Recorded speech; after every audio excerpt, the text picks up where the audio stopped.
À moins d'être un culturiste qui recherche uniquement l'esthétique, la prise de masse musculaire, je vais te donner dans cette vidéo 5 raisons pour lesquelles tu devrais éviter de faire tout ton entraînement de musculation sur machine guidée.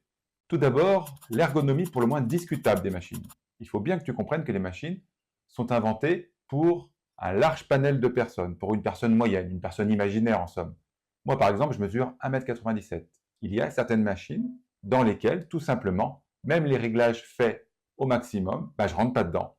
A contrario, j'ai eu des sportives très petites en patinage artistique, genre 1,50 m, et elles, c'était l'inverse, dans l'autre sens. Donc, à moins d'avoir des machines extrêmement bien pensées, il y en a, mais c'est une minorité, tu retrouves parfois des problèmes liés à ta taille. L'autre problème, même si ta taille n'est pas extrême, c'est la taille de tes segments. Tu peux avoir des longs bras, des longs fémurs, un long torse, etc. Tu peux régler certains segments de la machine, mais pas tous. Donc, tes particularités morpho-anatomiques, peut-on dire, ne sont pas prises en compte. Donc, le secret, c'est de trouver la machine guidée qui est faite pour toi, mais par essence, ça va ne fonctionner que si tu fais ton propre home gym perso. Donc, quand tu vas en salle de musculation, à moins d'un coup de bol, et ça arrive quand même, les machines guidées ne vont pas t'aller automatiquement. Second problème des machines guidées, celles-ci ne te permettent qu'un travail que sur un plan de l'espace, par opposition au mouvement de la vie quotidienne ou au mouvement sportif. Prenons par exemple un lanceur de marteau qui veut renforcer la force de ses quadriceps. Il peut faire des squats dans un rail guidé qui te bloque sur un plan de l'espace. À l'exception de certains rails guidés qui bougent d'avant en arrière, tu en trouves très peu souvent. La plupart des rails guidés te bloquent sur un plan de l'espace. Alors que ton lanceur de poids ou de marteau qui a besoin de travailler ses quadriceps, il doit être tridimensionnel, ce renforcement musculaire. Donc, tu préféreras le squat barre libre. Troisième problème des machines guidées, les forces de frottement. C'est un peu plus subtil. En fait, il faut comprendre que les machines guidées, la plupart, il y a des forces de frottement tout au long du mouvement.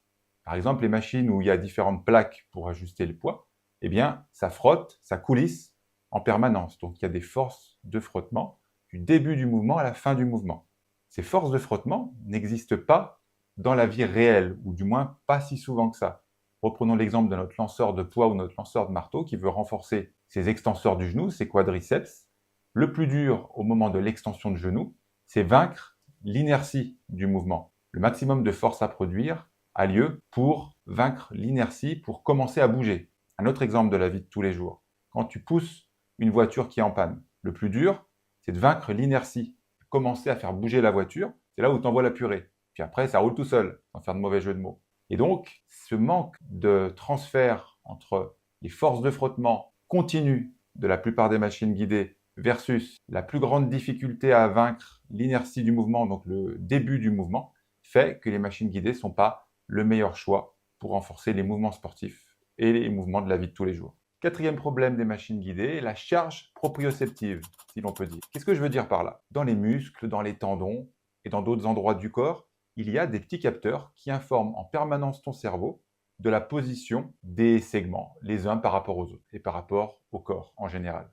Exemple, si je ferme les yeux et que je fais un mouvement de flexion-extension du coude et que quelqu'un m'arrête à 90 degrés de flexion, je vais pouvoir dire approximativement avec justesse que je suis à 90 degrés de flexion du coude et sans voir le bras. Ça veut dire qu'il y a des capteurs, les capteurs proprioceptifs, qui m'informent malgré la vision. Donc ces capteurs proprioceptifs, vous imaginez bien, quand on est dans une machine guidée, par exemple un squat dans un rail guidé, ces capteurs proprioceptifs, ils envoient des informations sur la position de ton corps, mais c'est un peu des informations simplettes parce que il n'y a pas trop de mouvement puisque la machine te bloque sur un plan de l'espace. Par opposition à un squat barre libre où il y a de l'avant, de l'arrière, des déséquilibres. Donc les informations en provenance des muscles, des tendons, etc. sont présentes. Alors attention, il ne faut pas confondre cette charge proprioceptive plus importante et dire on fait un travail proprioceptif plus grand. Pourquoi?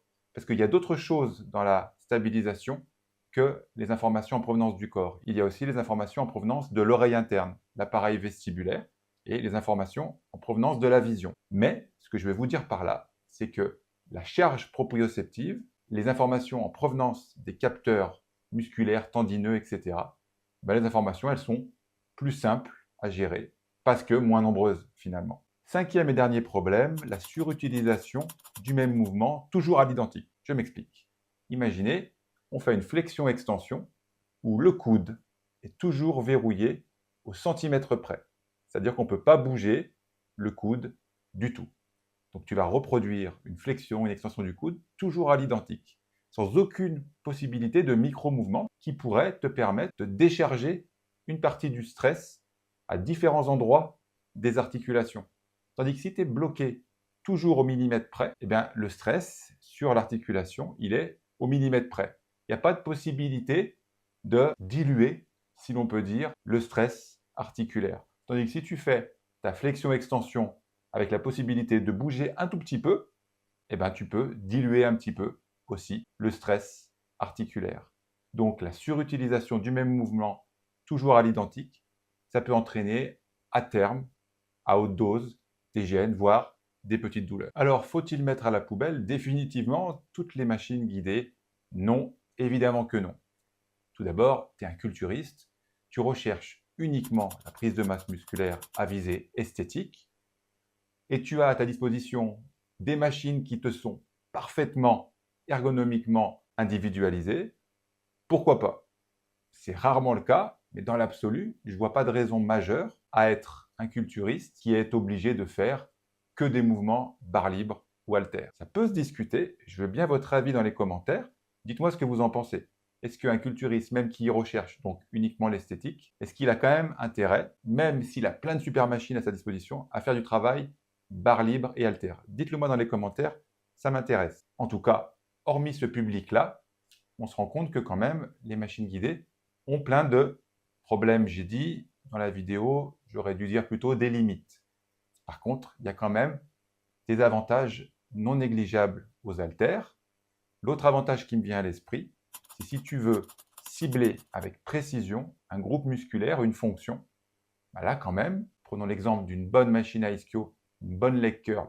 Si tu veux cibler tes ischios dans leur fonction unique de flexion de genou, une leg curl bien foutue, ergonomiquement j'entends, c'est quand même unique. Donc les machines ne sont pas à mettre à la poubelle.